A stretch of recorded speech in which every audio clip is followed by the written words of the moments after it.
저는 영국에서 이제 박사학위를 받고요.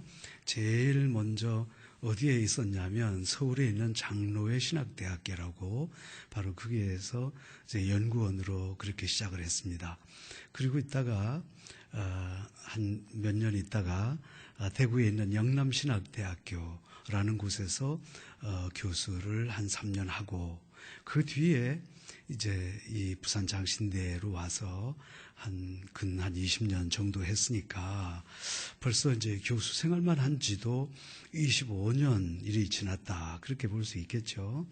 그래서 이제 부산 장신에 와서 제가 또 총장을 지내면서 많은 교수님들을 새로 이렇게 맞이하고 또 영입하고 그렇게 해야 될 책임이 저한테 주어졌죠. 근데 이렇게 교수님들을 이렇게 모집하는 데 있어서 그게 참 쉬운 일은 아니더라고요. 근데 신학교의 교수들은 주로 목사님들 아닙니까? 근데 이제 다른 데 교수들보다 신학대학의 교수들은 조금 여러 면에서 좀 달라야 돼요. 근데 이제 세 가지 박자가 딱 이렇게 맞아야 된단 말이죠. 그게 뭐냐면 첫 번째, 목사를 기를 사람이니까 제일 중요한 것은 역시 인품이란 말이죠. 인품이 갖춰지지 않고 목사를 양성할 수 있는 그런 교수가 되면 안 된다는 거예요. 그래서 참 제일 중요하게 보는 것이 바로 그 사람의 성품, 그래서 그 사람의 인격, 이게 얼마나 중요하냐. 이게 이제 중요하고, 그 다음에는 사람만 좋다고 그래서, 그 사람이 인격만 좋다고 그래서 이게 또 되는 일은 아니란 말이죠. 왜? 학교기 때문에, 대학교기 때문에 실력이 있어야 돼요. 학생들을 잘 가르칠 수 있는 바로 이걸 지성이라고 그러잖아요. 첫 번째는 우리가 인성이라고 그러는데 두 번째는 자기가 좋은 성품만 가졌어야 되는 게 아니라 지성을 가져서 그야말로 자기 분야에 있어서는 제일 가는 그런 하나의 지성을 소유해야 된다 그 말씀이에요. 근데 이것만 가지고 또 안 되더라고요. 왜냐? 이게 목사들을 만드는 목사들을 훈련하는 기관이기 때문에 그 가운데 제일 중요한 게 바로 하나님과 깊이 교제하는 그 영성이 바르지 않고서는 절대로 좋은 목사를 만들어낼 수가 없더라는 거죠. 예를 들어서 일반 대학의 교수 같으면 첫 번째 실력만 좋으면 돼요. 일반 대학에서는 그냥 성품이 그렇게 중요한 거 아니에요. 그러니까 실력만 좋으면 교수로서 자격이 있는데 신학대학의 교수들은 그렇지가 않아요. 이 세 가지가 딱 들어맞아야 된다는 거예요. 그래야만 좋은 목사를 만들 수 있기 때문에 나는 이제 총장으로서 그런 교수들을 찾으려고 노력을 많이 하지만 이 세 가지가 딱 들어맞는 경우가 거의 사실은 없더라. 이제 그런 얘기를 좀 이렇게 해줄 수가 있어요. 이처럼 우리가 하나님의 교회 그리고 또 건강한 하나님의 교회가 되기 위해서도 역시 세 가지가 딱 들어맞아야 돼요. 그래서 그게 뭐냐면 예를 들어서 내가 아까 목사님들 양성하는 얘기를 했는데 목사님들도 마찬가지더라고. 첫 번째는 뭘 갖춰야 되냐면 일단 목사님들은 좋은 성품을 가져야 되겠더라고. 암만 설교를 잘한다고 샹 이러면 큰일 나잖아요. 그러니까 목사님들은 정말 좋은 성품을 가져야 되겠더라. 두 번째는 자기 분야에 대해서 전문적인 지식이 있어야 되는데 이 지식이 뭐냐면 성경에 관한 지식이고 설교에 관한 지식이라 만약에 목사가 설교를 못한다면 이건 또 문제가 되는 거예요. 그래서 성경에 박식해서 그 분야에 대해서 꿰뚫고 있어야 되는데 그렇다고 해서 설교 잘한다고 해서 이 양반이 기도도 안 하고 늘 묵상도 하지 않고 그러면 또 빵점이라. 그래서 늘 하나님 앞에 기도하고 성도들보다 모범이 된 그런 삶을 산다면 이게 바로 뭐냐면 세 가지가 딱딱딱 들어맞을 때 가장 좋은 하나의 그 목사가 될 수 있다. 저는 그 신학교에 있으면서 그걸 많이 느꼈어요. 그런데 좋은 교회, 건강한 교회가 되기 위해서도 역시 세 가지가 딱딱딱 맞아 떨어져야 된다는 거예요. 그게 바로 뭐냐? 이것을 갖다가 오늘 우리 성경 말씀에서 이 세 가지를 정확하게 얘기를 해주는 거죠. 그러면 교회가 어떻게 돼야, 뭐가 이 세 가지가 탁탁탁 들어맞아야 이게 진짜 좋은 교회냐? 이게 바로 4절 말씀에 나와 있다는 거죠. 여러분, 7절 말씀에 성경 다 같이 읽어봅시다. 7절을 다 같이 시작. 백성이 여호수아가 사는 날 동안과 여호수아 뒤에 생전한 장로들 곧 여호와께서 이스라엘 위하여 행하신 모든 큰 일을 본 자들이 사는 날 동안에 여호와를 섬겼더라. 그랬죠? 자, 보세요. 오늘 이스라엘 백성들이 온 백성들을 하나님을 섬기는 그야말로 신앙의 가장 신앙이 무르익어서 이스라엘 민족이 가장 큰 신앙의 긍지를 가지고 살아갈 때가 언제냐면 바로 여호수아라고 하는 위대한 지도자가 살아있는 동안에 그랬어요. 이게 무슨 말이냐? 그 어떤 교회치고 제일 중요한 것은 바로 영적인 지도자 한 사람이 그렇게 중요하다는 거예요. 그래서 여호수아라고 하는 그 지도자가 살아있는 동안에는 온 백성들이 여호와를 섬겼더라 그랬어요. 그런데 지도자만 잘한다고 될 일이 절대로 아니다 그 말이에요. 암만 지도자가 훌륭하고 암만 지도자가 잘한다 하더라도 그 속에서 성도들이, 은혜 받은 성도들이 없으면 그건 또 꽝이에요. 다시 말해서 여러분 보세요. 다 두 개가 맞아야 돼요. 보세요. 자, 오늘 오후 시간이니까 여러분 딱 이 시간이 잠 오기가 좋은 시간 아닙니까? 그죠? 내가 다 아는데 그래서 잠 오지 않게 하는 비결이 또 있는 거예요. 그게 뭐냐? 실험을 한번 해봅시다. 여러분 다 같이 오른손 한번 들어보셔요. 자, 오른손으로 박수를 한번 쳐봅시다. 안 되죠? 자, 이제 왼손 들어봐요. 그럼 왼손 가지고 박수를 한번 쳐봐요. 그런데 우리 학교에는요, 이거 박수를 치더라고. 어떻게 하냐? 이렇게 하대. 그렇게 하지 말고, 그러니까, 이게 잘못된 거고, 다 같이, 여러분, 오른손 한번 들어보셔요. 왼손 들어보셔요. 시작! 그 봐요. 항상 왼손과 오른손이 마주쳐야 역사가 일어난다는 거죠. 무슨 말이냐? 그 교회에 오신 목사님이 아무리 능력이 있고 아무리 기도 많이 하고 아무리 지식도 많고 아무리 인품이 좋아도 그 목사님의 혼자의 의지만은 가지고 되는 게 아니라는 얘기예요. 무슨 말이냐? 온 성도들이 바로 은혜 받고 온 성도들이 한 마음이 돼야 그 교회가 바로 서는 거지. 그래서 한번 이렇게 해봅시다. 목사님의 의지. 좀 따라해요, 좀. 나같이. 시작. 목사님의 의지. 그 다음에 우리의 의지. 시작. 아니, 설교를 나 혼자 시키고 있어. 설교는 같이 하는 거지요.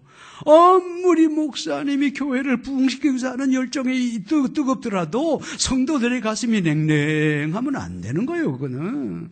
아무리 성도들의 가슴이 뜨거워도 또 이 목사의 가슴이 뜨겁지 않으면 그건 또 안 되는 일이에요. 그렇잖아요.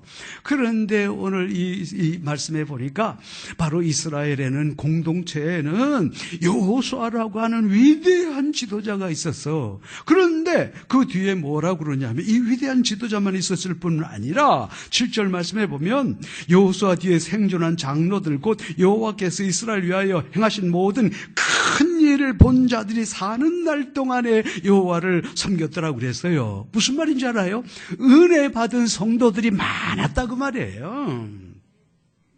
은혜 받은 성도들이 많고 그야말로 하나님 앞에 올바로 선 지도자도 있고 성도들이, 은혜 받은 성도들이 많이 있을 때는 바로 온 백성들이 바로 하나님 앞에 전부 하나님을 섬기는 그런 위대한 나라가 됐었다. 이렇게 얘기를 하는 거예요. 여기서 두 가지를 얘기합니다.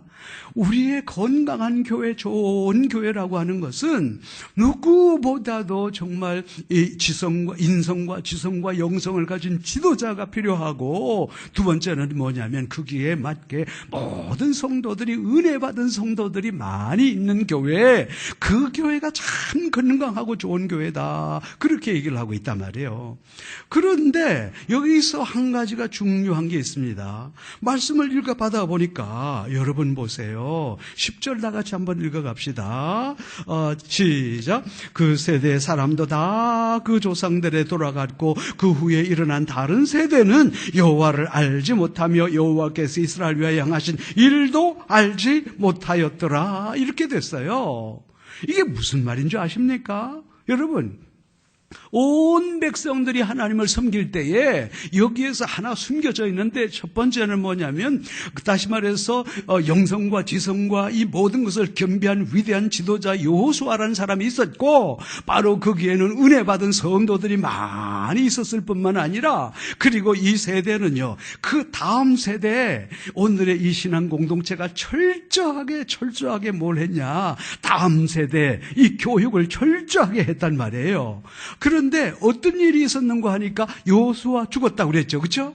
여호수아가 죽었고 은혜 받은 성도들이 또 다 죽어서 다음 하나님 나라로 갔는데, 그 다음 세대는 이 사람들이 보세요. 여호와도 알지 못하고 여호와께서 이스라엘 위하여 행하신 일도 알지 못하였더라. 이렇게 됐잖아요. 이게 무슨 말이냐? 자기들만 잘 믿고 자기들만 신앙생활 하다가 다음 세대를, 여러분 보세요, 다음 세대에 대한 관심을 갖지 않았다는 얘기예요. 이렇게 되니까 바로 여기에서 큰 하나 문제가 생겼어요. 온 백성들이 하나님 앞에서 정말 열정적인 신앙하고 큰 부흥을 경험하게 될 때는 세 가지가 있는데, 그게 뭐냐면 첫 번째 능력 있는 지도자가 있었고, 두 번째 은혜 받은 성도들이 있었고, 세 번째 그 교회는 말이죠, 온 힘을 다해서 다음 세대를 위해서 교육을 했더란 말이에요. 이 세 가지예요, 이 세 가지. 그래서 뭐냐면 여러분 보세요. 오늘 신학대학의 교수가 되기 위해서 세 가지가 딱딱딱 들어맞아야 되듯이, 하나님의 교회, 건강한 교회도 이 세 가지가 딱딱딱 들어맞아야 된다는 거예요. 어떻게 들어맞아요? 오늘 다 하고 얘기 안 하기로 작정하고 교회 오셨구나. 어떻게 들어맞아요? 아이, 내가 딱딱딱 들어맞는다고 그랬지 뭐. 다른 얘기해서 어떻게 들어맞아요? 이거 봐, 또 말만 가지고 딱딱딱 하네. 어떻게 들어맞았다고요? 딱딱딱 들어맞았다니까. 좀. 어떻게 들어맞아요?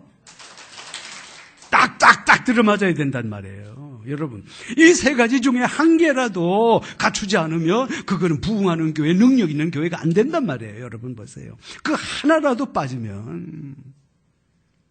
그래서 뭐냐? 참 좋은 교회, 건강한 교회, 부흥하는 교회는요, 이 세 가지가 딱딱딱 들어맞는데, 첫 번째는 뭐냐면 정말로 하나님 앞에 온전한 지도자, 두 번째 온 성도들이, 은혜 받은 성도들이 많고, 세 번째는 뭐냐, 온 마음을 다해서 다음 세대, 이 다음 세대를 교육하고 다음 세대를 준비하는 이 세 가지가 딱딱딱 들어맞게 될 때에 어떻게 될까요? 그 교회가 하나님 앞에 크게 사용되고 능력 있는 교회가 됐다고 그랬어요. 그런데 이런 교회가 첫 번째 어떻게 됐다고 그랬어요? 여러분, 그 능력 있는 지도자 여호수아가 죽었다고 그랬죠. 그리고 그렇게 열심히 신앙생활하고 은혜 받은 성도들이 있었는데, 그 사람들은 다 주님의 나라로 갔다고 그랬죠. 그런데 그 다음 세대에는 하나님을 알지도 못하고 여호와께서 행하신 일도 알지 못했더라. 무슨 말이냐면 아까 얘기했던 것처럼 자기들만 잘 믿고 자기들만 신앙생활하다가 다음 세대에 대해서 교육하지 않고 다음 세대에 대해서 관심을 갖지 않았단 말이에요. 이게 바로 뭐야? 패망했다는 거예요, 이스라엘이. 이게 무서운 얘기예요. 여러분, 오늘날의 우리 한국교회를 생각해보면 진짜 문제가 많죠. 왜냐하면 한국교회는요, 모이기는 많이 모여, 성도들은 많이 모이는데 오늘날 그 많던, 그 다음에 어린이들과 청소년들 다 어디 갔냐 말이에요.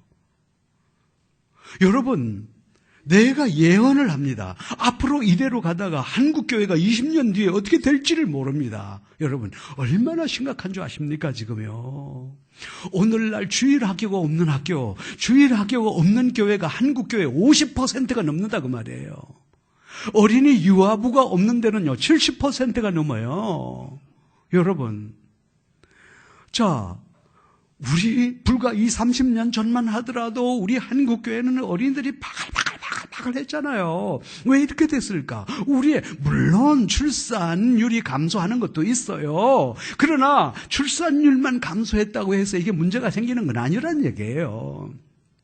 여러분, 오늘 우리 천주교는요, 70%가 증가했습니다. 천주교는 70% 증가하는데 오늘날 개신교는 자꾸만 떨어집니다. 그러면 보세요. 왜 이런 현상이 일어나게 됐을까? 바로 여러 가지 원인들이 있어요. 그 가운데 참 중요한 것은 오늘 개신교회는요, 다음 세대 중심이 아니라 바로 전부 어른 중심의 오늘날 목회를 하기 때문에 이런 현상이 일어났다라고 어떤 학자는 분명하게 얘기했어요. 여러분, 그렇습니다. 여러분 모두가 정말 좋은 교회 만들기를 원하고 여러분 모두가 정말 좋은 교회가 되었으면 좋겠다 이런 마음이잖아요. 그런데 두 가지는 잘 갖추어져 있어. 그런데 뭐냐면 다음 세대에 대해서 이제는 어떻게 되냐, 우리 한국교회가 모든 힘을 어디에 쏟아야 되는고 하니까 바로 다음 세대에 쏟아야만 한국교회가 무너지지 않는다, 그 말씀이에요. 정말 심각합니다. 여러분들은 내가 오늘날 교회에 와서 예배 드리고 어쩌고 하니까 이게 심각성을 전혀 모르는데요. 우리들은 학자 아닙니까? 연구하는 사람들 아닙니까? 이 한국교회가 지금 이대로 가다가 과연 어디에 가면 2026년 가면 정점을 찍는다고 그랬어요. 그래서 미국에 있던 유명한 목사 한 분이, 교수 한 분이 와서 한국교회는 이미 죽었다라고 얘기했어요. 그 죽었다라고 했을 때 그 이유가 뭔지 아십니까? 바로 교회 학교가 죽었다고 그랬어요. 우리가 이 교회 학교 다음 세대를 살리지 않으면 한국교회는 정말로 희망이 없습니다. 그러나 오늘날 이 세대를 가만히 보면요, 이게 그렇게 심각한 것인 줄 여러분 몰라요. 오늘날 저도 대학에 있잖아요. 이 대학이 오늘날 얼마나 심각한지 몰라요, 여러분. 서울에 있는 대학은 괜찮아요. 대전부터 시작해서 지방대학교는요, 지금 점점 줄어들어가고 있습니다. 그래서 조선대학교라고 하는 그 학교도 있잖아요. 5년 뒤에 조선대학교라고 하는 그 큰 학교도 5년 뒤에 문을 닫을 수밖에 없다고 그랬어요. 자, 그런데 하물며 오늘날 여러분 작은 지방의 작은 대학들은 얼마나 심각하겠어요. 이처럼 사회 전체가 어려움을 당하고 있지만 그럼에도 불구하고 여러분 보세요. 교회 학교에 관심을 갖는 많은 학교들은, 많은 교회들이 일어나고 있습니다. 왜냐하면 다음 세대에 없는 교회는 존재할 수가 없기 때문입니다. 여러분, 오늘 이 시간에 우리 한번 예일교회를 두고 생각해 봅시다. 여러분, 오늘의 이 어른들의 숫자와 과연 우리 어린이들의 숫자가 과연 어떤지 나는 그 비율을 모르겠어요. 그런데 이게 점차적으로 증가하겠습니까? 아니면 점차적으로 줄어들어가겠습니까? 만약에 계속적으로 줄어들어갈 때에 과연 우리가 이 교회의 10년 뒤를 보장할 수 있겠는가? 나는 거기에 대해서 상당히 부정적이에요.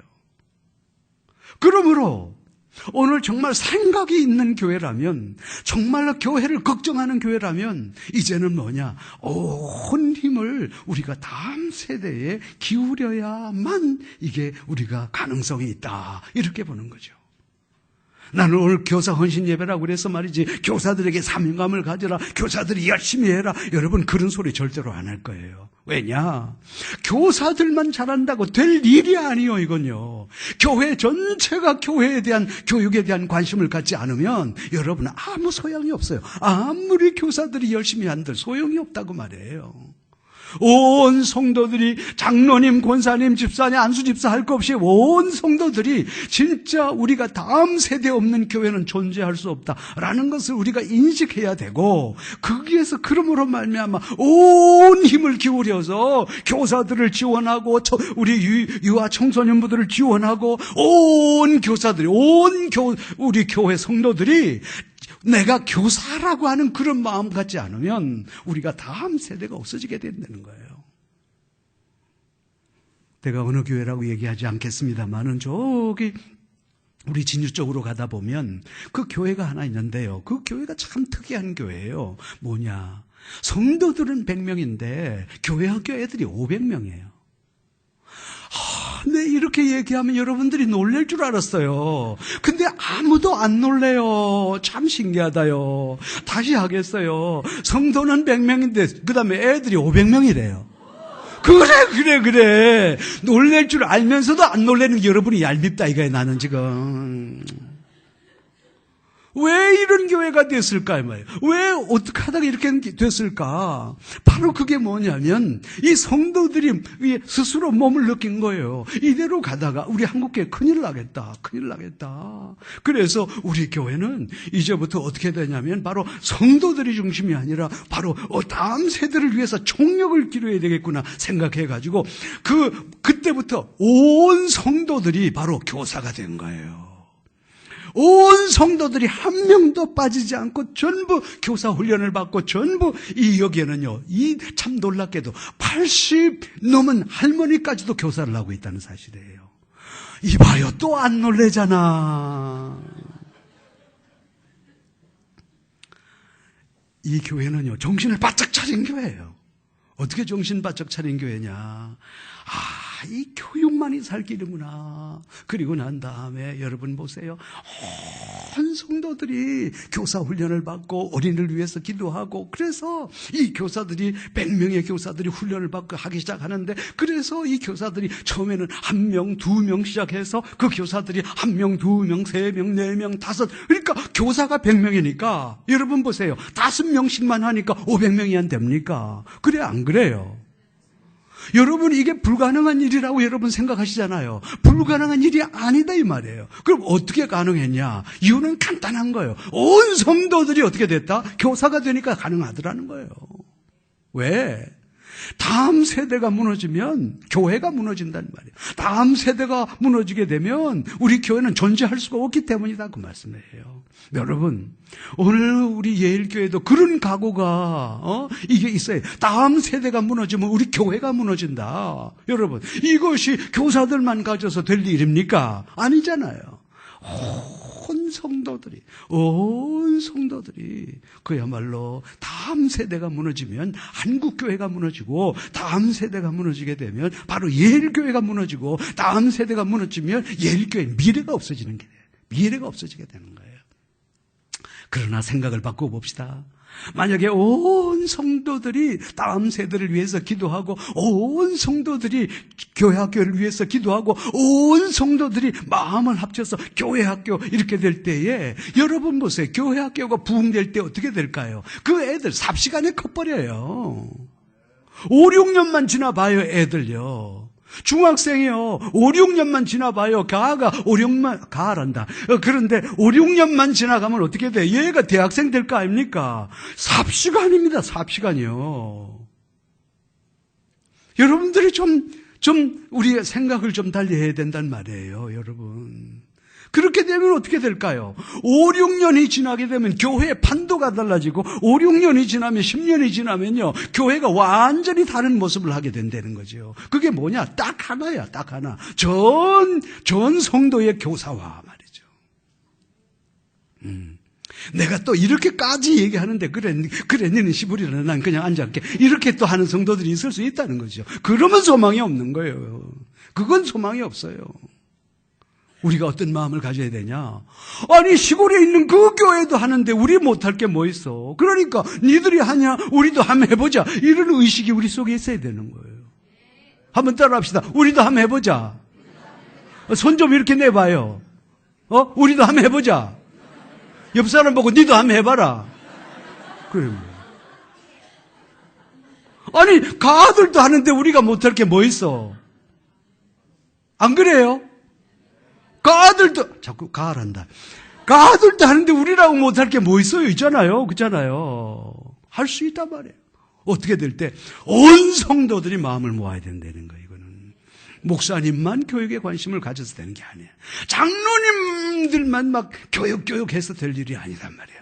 이게 바로 이 다음 세대에 일으키는 것은 바로 우리가 죽느냐 사느냐의 문제가 달렸다. 여러분 그 생각을 하게 될 때 우리가 이건 얼마든지 해낼 수 있는 거죠.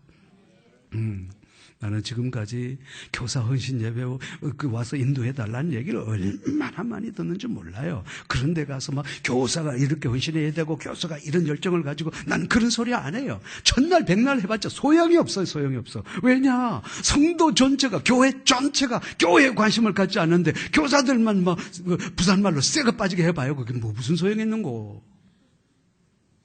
내가 오늘 좀 흥분을 했어요. 그래가지고 막 안 쓸 소리를 막 좀 써요. 내가 열불이 터졌어요. 왜냐? 한국교회 미래가 없거든요. 미래가 없거든요. 교회 교육이 얼마나 대단한 줄 압니까? 여러분, 우리 교회 교육이 별거 아닌 것 같죠? 그런데 이 교회 교육만이 살 길입니다. 내 얘기를 들어보세요. 내 얘기를 들어봐요. 저는 대학에 있다 보니까요, 교육부로부터 엄청난 압박들을 대학들이 받고 있어요. 뭐라 그러냐면 맨날 보고해야 되는 게 몇 명 취업을 시켰냐, 몇 명 취업을 시켰냐, 이거 이런 짓을 대학교에서 하고 있어요. 뭐냐? 오늘의 교육이 뭔지 압니까? 온통 돈벌이 교육시킨다니까.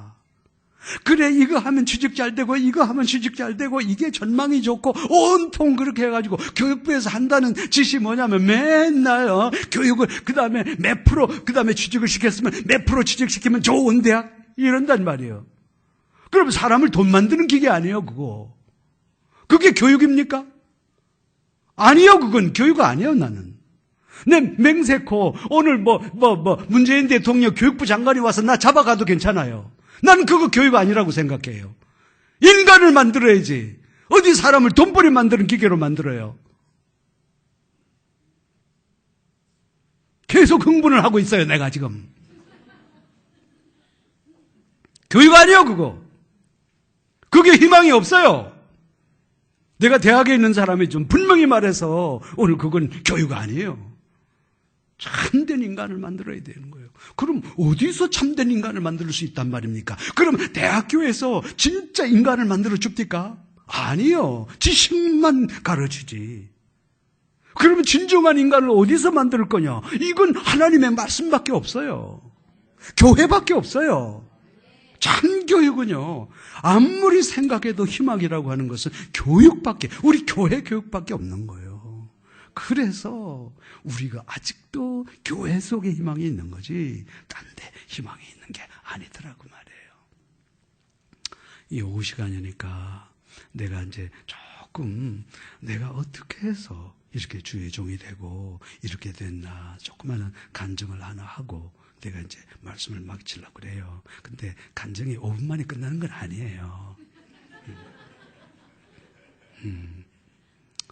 한 번은 우리 학교 학생이 그래요. 총장님, 참 어찌 그래 저 총장이 되었습니까? 참 아버지 엄마 참 잘 만났습니까? 아니다 임새끼야. 그랬어요. 그러면 총장님은 가정이 부유했습니까? 아니다 임새끼야.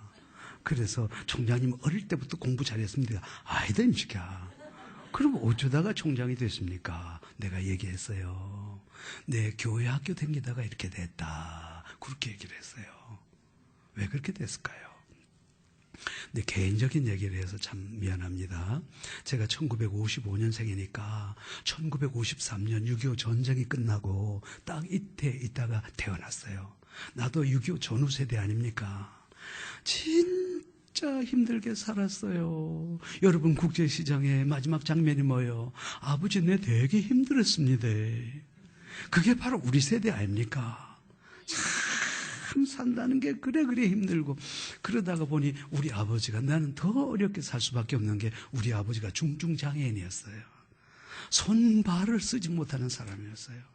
그래서 우리 아버지는 늘 어릴 때부터 내가 그 깡통 하나 들고 온 동네 방네 다니면서 깡통에서 밥 얻어 먹으면서 우리를 키웠어요. 나는 그게 상당히 기분이 안 좋았어요. 그런데 우리 아버지가 내가 8살 되기 전에 7살 마지막 때 나를 부르더라고. 모여라. 너는 집을 떠나서 딴 데 가서 살아야 된다고 그래요.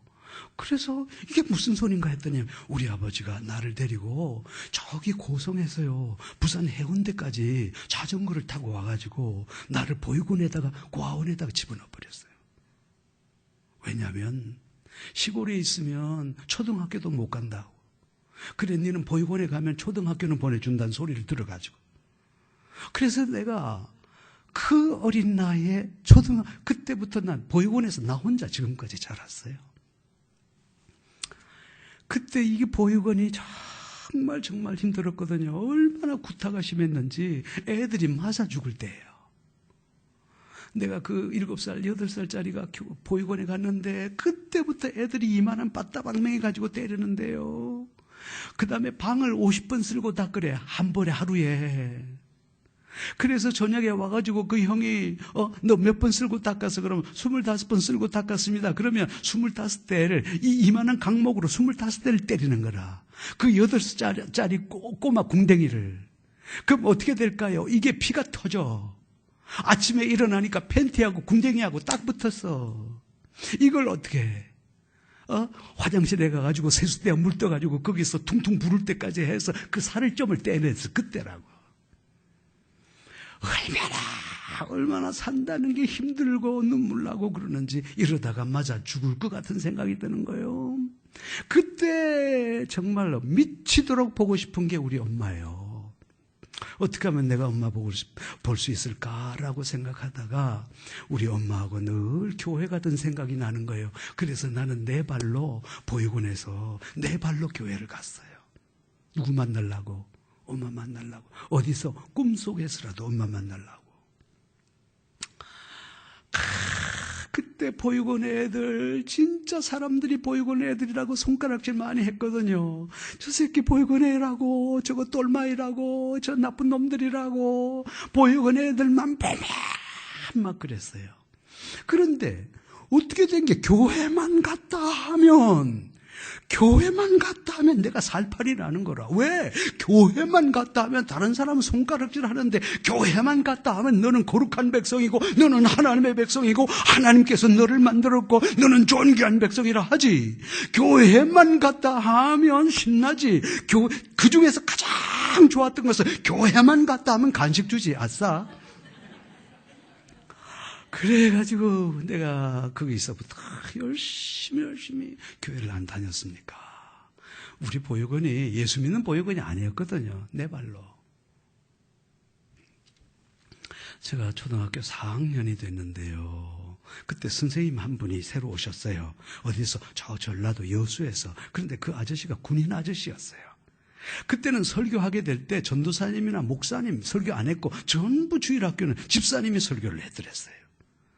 그런데 이 아저씨가 지독한 전라도 사투리를 쓰는데, 그랬단께,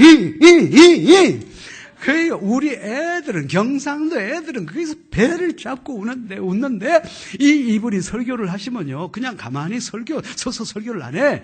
뭐냐면 막 이쪽 방방방방 뛰어다니면서, 있잖아, 다윗이란 놈이 말이야, 있잖아. 그런데 물맷돌을 들었걸라. 그래가지고 달려간다. 그럼 우리 애들은 눈이 이렇게 저렇게 막 정신이 없는 거예요. 너무 재밌어가지고. 다 주일학교 재미나대요. 그래가지고 그 선생님하고 참 좋은 시간을 가졌는데 그 선생님께서 월급날이 되면 꼭 맛있는 것을 나를 불러내서 사주는 거예요. 왜? 보육원에서 와서 예쁘다고. 보육원 애가 교회 나온다고. 그래 나를 사랑해 주시더라고요. 그분이 2년 동안 계셨는데 2년 다 이제 하시고 군대 마치고 자기 고향으로 가시는데 어느 날 나를 부르더라고. 무효라 이리 오너라. 그래서 그래 갔죠. 갔더니만 그 선생님께서 주머니에서 뭘 하나 이래 뒤적뒤적 하는데 이게 선물이다 하고 주는 거예요. 보니까 새까만 책이에요. 손바닥만한 책. 이게 뭐냐면 우리 옛날 어르신들은 알 수 있을 거예요. 성경인데 바로 그때 쪽복음이라는 게 있었거든. 마태, 마가, 누가, 요한, 시편, 쪽복음. 또 하나 마태, 마가, 누가, 요한, 로마서. 이 로마서가 있는 성경을 나한테 주시는데 로마서 8장 29절 30절에 빨갛게 줄을 쳐놨더라고. 나보고 읽으래요. 그래서 내가 읽었지. 하나님께서 우리가 이 세상에 태어나기도 전에 하나님께서 우리를 아시고 그 하나님께서 우리를 선택하시고 하나님께서 우리를 부르시고 그 다음에 예수의 피로 우리를 의롭게 하시고 우리를 영화롭게 하셨다. 바로 그런 구절이에요. 그러면서 그 선생님이 나한테 뭐라고 그러냐면, 모여라. 네가 앞으로 자라가면서 세상 사람들은 다 너 보고 손가락질 할 거다. 너고 네 아버지가 중증장애인이다. 네 아버지는 병신이다. 그리고 너는 보육원에서 자라났고 너는 똘마이고 그 다음에 너는 키도 작고 모든 사람들이 네 껍데기 가지고 평가할 건데 절대 속지 마라. 전부 거짓말이다. 하나님은 너를 그렇게 안 만들어놨다. 내가 오늘 너에게 성경을 줬는데 이게 너가 이해가 안 갈 거다. 무슨 말인지. 네가 태어나기도 전에 하나님은 네가 좀 크면 알게 될 거다. 네가 태어나기도 전에 하나님은 너를 알았다.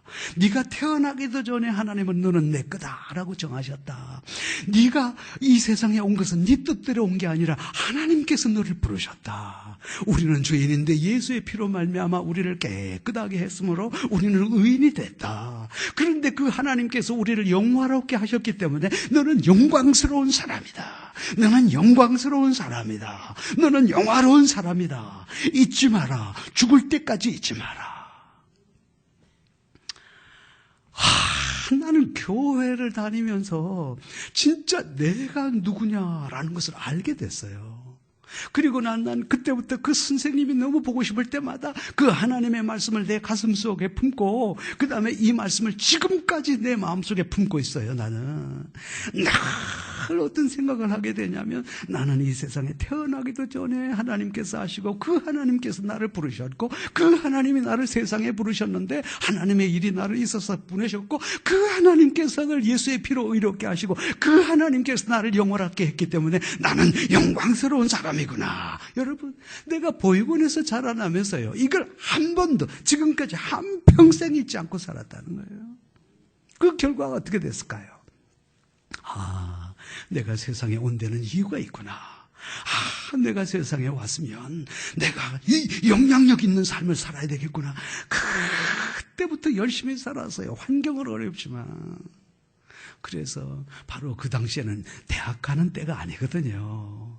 250명이나 되는 그 학생들 가운데 대학에 들어간 사람 나밖에 없고, 자랑하려는 건 아니라 그 가운데 목사 나밖에 없고, 그 가운데 교수 나밖에 없고, 그 가운데 총장 나밖에 없고. 왜 그랬을까요? 내가 주님 만나서 그랬어요.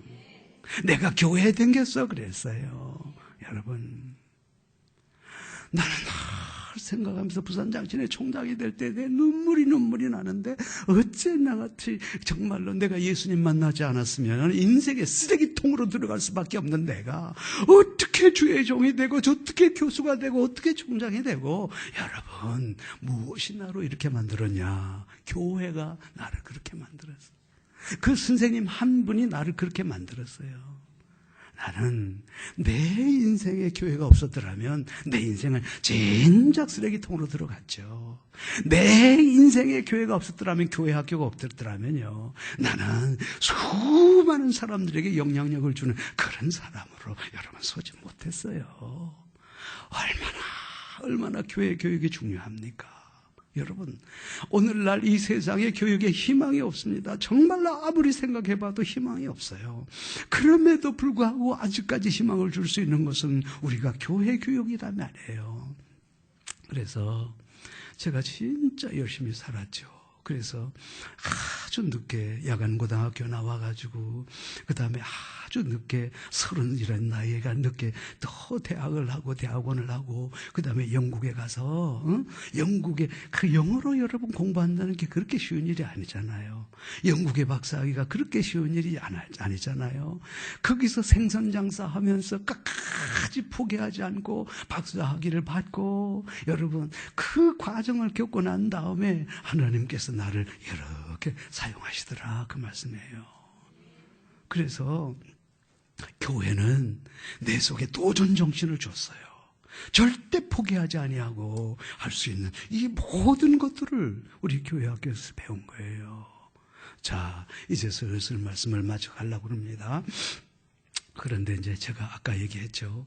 영국에서 박사학위를 마치고 서울에 있는 장로회 신학대학교에서 근무를 하고 있을 텐데, 제가 어느 날 우리 교단 신문, 우리 장로님들 알 거예요. 교단 기독공보라고 있어요. 기독공부라는 신문이 있거든.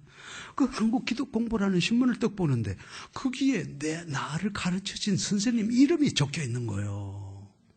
그래, 수십 년이 지났는데 어떻게 내가 그 선생님의 이름을 기억하고 있냐면 그 선생님의 이름이 참 독특한데요. 사람의 이름 중간에 개자가 들어가는 게 별로 없어요.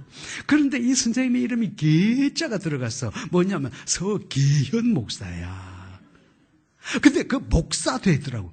깜짝 놀라고 그 뒤에 갈로 열고 노회장 서계현 목사 이렇게 돼 있더라니까. 틀림없는 그분 같아. 그래가지고 여수노회에다가 전화를 했어요. 노 회장님이 서계현 목사입니까? 아, 그렇다고. 전화번호 좀 달라고. 그래 전화를 주더라고. 그래서 근데 전화를 걸었어요. 안무게 교회에 계시다고. 그래 전화를 목사님 받는 거예요. 그래서 서계현 목사님입니까? 예. 그래요? 그 목사님 질문이 있는데요. 혹시 1960년대에 저 부산에서 그 군대 생활 안 하셨냐고. 예. 그래요. 근데 목사님 그때 저 수영비행장이라고 있었어요. 장로님들 그죠? 수영비행장. 그게 수송부대가 있었는데 그 수송부대에 안 계셨냐고. 예. 그래요. 목사님 그 교회 이름이 좀 우습습니다만은 우동교회라고 있었습니다. 이제 지금은 우이동교회. 우동교회에 안 계셨냐고. 예. 목사님 그때 주일학교 안 하셨냐고. 예. 목사님 그때 4학년 2반 담임 안 하셨냐고. 예. 목사님 그때 최무열이 기억합니까? 예. 나를 기억한대요. 그러더니만 또 그 선생님이 방방방방 뛰는 거야. 무여라 막 하고 난리가 났어요. 그래 어떻게 살았냐고. 그래 제가 목사고 박사가 돼서 장신대에 있습니다. 그러니까 그러냐고 전화를 걸었어. 그 다음날 아침에 출근을 하니까 이따만게 큰 사람이 머리가 까진 사람이 뚝 하고 서 있는 거예요. 보니까 바로 그분 같아. 나를 다 끌어안으면서 우리 무열이구나 막 그러는 거예요. 그래 수십 년이 지났는데 선생님 어떻게 내 얼굴을 기억하냐. 그러니까요 내가 여러분에게 1급 비밀을 하나 알려드리겠습니다. 내가 부산 장신대 총장 되기 전까지 하더라도요 내 코 여기 오른편에요 이따마는 점이 하나 있었어요. 근데 총장 되고 난 다음에 쪽팔려서 뺐어요. 그때 이만한 점을 하나 달고 있었거든. 이만한 점을 하나 달고 있었거든. 내 점 보고 알았다는 거예요. 그러더니만 나를 끌어안고 우는 거라. 우리 무열이가 막 하나님 아버지 감사합니다. 내 밑에서 목사가 나오고 내 밑에서 박사가 나오고 내 밑에서 교수가 나오고 막 끌어안고 우는데 내 밑에서 이해가 안 가는 거라면 지가 날 낳았나 내 밑에서 하게만. 그래가지고 내 밑에서 막 울고 나도 울고 둘이서 울고 막 울었어요. 그래 한참을 울고 나더니만 이 목사님이 나를 톡톡톡톡 치더라고. 무열아 그래 나는 네가 목사가 될 줄 알았다 이러는 거예요. 예? 그래 왜 그렇게 생각하십니까? 그러니까 니는 어릴 때부터 달랐다. 나는 네가 보육원에서 교회 나올 때부터 알아봤다. 근데 너는 교회 나와서 제일 앞자리 절대로 안 뺏겼다. 딱 네 자리 앞서서 네가 성경 말씀 들을 때 네 눈이 말이야 반짝반짝 그럴 때 알아봤대요. 그런데 내가 제대하고 가서 늘 생각날 때마다 너를 위해서 기도했다 그러는 거예요. 우리 무열이가 비록 보육원에서 자라고 우리 무열이가 비록 보육원에서 자라지만 하나님 아버지 정말 하나님께서 사용해 주시고 하나님께서 도와주셔서 하나님이 사용하시는 그릇, 큰 그릇으로 사용해 주셔서 기도했다는 거예요. 내 인생에 있어서 한 명의 교사가 나를 살렸어요. 한 명의 교사가 나를 살렸어. 그때 내가 느낀 게 뭐냐면 내가 잘나서 그런 게 아니구나. 내가 진짜 선생님 한 분 잘 만났구나. 나를 이렇게까지 사랑하시는 선생님 만나서 그렇구나. 그때 그것을 깨닫게 됐어요. 여러분 나는 참 하나님 앞에 감사한데요. 그게 바로 뭐냐면 참 내 인생 가운데서 가장 중요한 것이 뭐냐. 바로 교회였어요. 교회가 나를 살렸어요. 여러분 이런 얘기를 아는 사람 많지 않습니다. 나는 우리 부산장신대 많은 학생들에게 내 개인적인 얘기를 해주지를 않습니다. 그런데 오늘 여러분에게 이 얘기를 하는 것은 우리가 여러분 보세요. 오늘날 많은 대학교, 중학교, 고등학교, 초등학교 다 있지만 모두 지식 만드는 기계를 만들고요. 온통 돈 만드는 기계 만들고요. 어떻게 하면 취직 많이 시키는가? 여러분, 그건 교육이 아닙니다. 참 교육이라고 하는 것은 하나님을 알아야 되는 거예요. 하나님을 알고 우리가 얼마나 존귀한 것인가, 이것을 깨달을 수 있는 것이 참 교육인데, 그렇다고 보면 우리가 교회 밖에는 희망이 없습니다. 내가 대학의 교수로서 얘기합니다. 교회 밖에는 희망이 없습니다. 그래서 아무쪼록 다음 세대가 무너지면요, 다 무너집니다.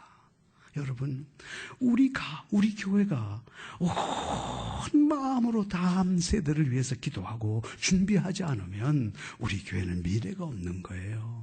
이게 교사들만 잘해서 될 일이 아닙니다. 아무쪼록 모든 성도님들은 수고하시는 교사들의 수고를 좀 알아봐 주시길 바랍니다. 그리고 난 다음에 온 성도들이 정말 기도하실 때마다 정말 이 교사들을 위해서 기도해 주시고, 기도할 때마다 다음 세대를 위해서 기도해 주셔야 되는데, 여러분, 제가 바라기는 한두 사람의 교사에 의해서 오늘 우리 교회가 교회다운 교회가 될 수가 없다는 거예요.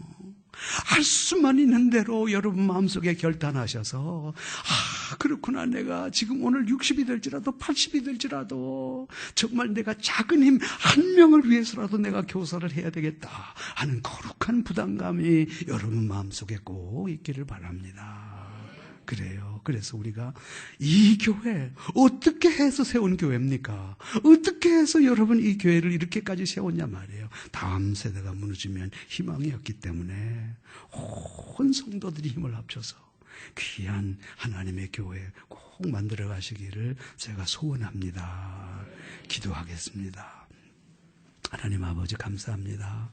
오늘 말씀해 보니까 참 여호수아가 살아있는 동안에, 그리고 성도들이 은혜 받고 있는 동안에, 그리고 다음 세대를 위해서 교육을 실시할 때 아름다운 신앙 공동체가 되었습니다마는 여호수아가 죽었습니다. 은혜 받은 성도들이 그 다음에 다 천국 갔습니다. 그런데 그 다음 세대에 대해서 관심을 갖지 아니하자 온 백성들이 죄악 가운데서 멸망당하지 않았습니까?